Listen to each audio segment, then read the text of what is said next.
Dad was born in a little place called Limerick, which is near Crookwell in New South Wales, on the 18th of October 1888, and he grew up on a farm, and he dug potatoes every morning when in season, then off to school, walked to school 2 miles, and then back in the afternoon and milked the cows before he went to bed. He was married in 1913. They come back to Woonona and lived in Little Street, where he opened a workshop in the shed at the back of the property, and he repaired motorbikes and push bikes. Then after a few years it got too busy for him, so he decided to go further up the hill opposite the Bulli Hotel. When I was 8 years old, I had an old push bike with a broken frame. Dad said, go and get it and take it round to Ivo Bunkers, he'll fix it. I said, oh, I'll have a look at it, I'll fix that for you. And he gave me a pair of dark glasses to put on, so I wouldn't get a flash from the welder. And within about half an hour he had the job done. And from memory it cost me 1 shilling, so that was all. His petrol pumps were hand pumps, and you had to pump the petrol up for 1 gallon or 2 gallons or whatever. So I was on the petrol pumps all day, unless I was driving to the train. And all day long he'd be flat out doing something. If he never had some car in the garage to work on, he was working on lathes, and so he never ever stopped, always busy. One of their customers wanted a confectionery van built, so he built that, and then when the council saw that, they come and asked him would he build a couple of sanitary vans to replace the horse and cart.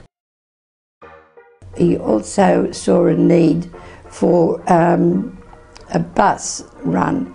When I first started to drive the bus, I was driving it to the railway, and I didn't have a licence. And one day the policeman came along, his name was Terry Lyons. So I went back to the garage and I said to Ivor, Terry Lyons has told me I can't drive that bus anymore until I get a licence. He said, well, that's okay. And he wrote a letter to a policeman in Wollongong and sealed it up and gave it to me. No money or anything in it, just the letter, and I got on the Ostermere bus and went to Wollongong and went to the police station and handed the letter to the policeman. He wrote me licence out and I caught the Ostermere bus back home again. He knew the policeman and I didn't have to have a test, never had a test in my life. In the early 20s, Bulli Pass was becoming so popular that many cars were coming down and up and breaking down, and so we decided to buy a block of land on the corner of Bulli Pass and built a tin shed there. He bought a Hudson ready-built home, like a kit, and he erected that himself up behind the garage. When I was young, I'd always be down the garage, of course, and they'd come in and they'd say, what's wrong with my car? And I'd say, oh, you've got a big end gone. And they would laugh at me to say, well, what, a kid like that, what would they know? He was very funny, he was always telling jokes. And somebody dared him to make 2 bob coins. Had a furnace, and he used to melt 2 different types of metal to make the 2 bob. He had a cast for that, and he'd just put it in and press it while the metal was hot, let it cool, and he had to come 2 bob. The police come down and arrested him for counterfeiting. They dismissed the case because there was, seeing as he had never sold them, and there was more silver content in them than what there was in the original coin. He had a great sense of humour, you know, and I've seen him deliberately be smoking a cigarette and throw it in the petrol, and the people around him would make a quick dash away because it was going to explode. I knew it wouldn't. When anybody came in with a car with any trouble, He had a piece of wood about a foot long and about an inch thick, and he would put it onto the motor and put it to his ear like a doctor with a stethoscope, and he would tell them exactly what was wrong. It was number 3 cylinder, the piston was broke, rings were broke or whatever, and he could tell them, and he was so good. And at that time, of course, parts weren't as easy to get, and also there was a delay sometimes, and he would make the parts. Yeah. He made all his pots and pans, aluminium pots and pans for his wife, and he even made a set of false teeth out of aluminium for himself. He wore these teeth for years, and when he wore one down, he'd make another set.